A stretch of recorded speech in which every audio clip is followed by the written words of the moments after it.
जो जीता वही सिकंदर। मालूम नहीं ये मुहावरा किसने दिया होगा, लेकिन इसके शब्दों पर गौर करें तो ये मुहावरा गलत है। सच में तो सिकंदर जीता ही नहीं था बल्कि हार गया था।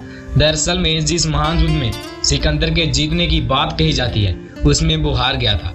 उस युद्ध का विजेता पोरस था। सिकंदर पूरे संसार को जीतने का सपना लिए भारत आया था और एक के बाद एक लड़ाई जीतता गया। वो पूरे संसार पर अपना कब्जा चाहता था। उसके द्वारा इतनी लड़ाइयां जीतने के बाद इतिहासकार इस बात को मानने के लिए तैयार नहीं है कि वो पोरस के साथ युद्ध में हार गया था। सिकंदर ने हार के बाद सोचा कि युद्ध से उसे क्या हासिल हुआ। हार नहीं, उस हार ने उसकी सोच बदल दी और असल में उसकी जीत युद्ध हारने के बाद शुरू हुई।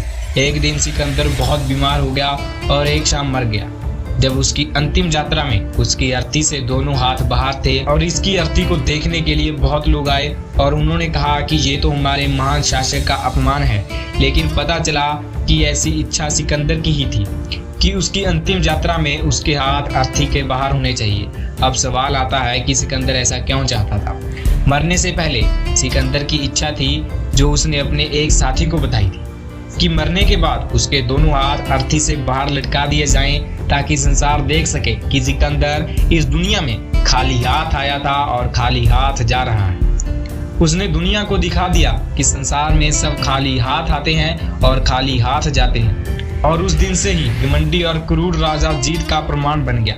जिस युद्ध में वो हार गया था उसे भी किताबों और लोगों के दिलों में भी जीत गया और मुहावरा प्रचलित हो गया, जो जीता वही सिकंदर।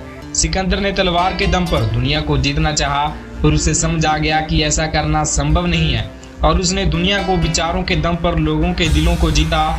जो इस बात को समझ जाता है वो जीत जाता है।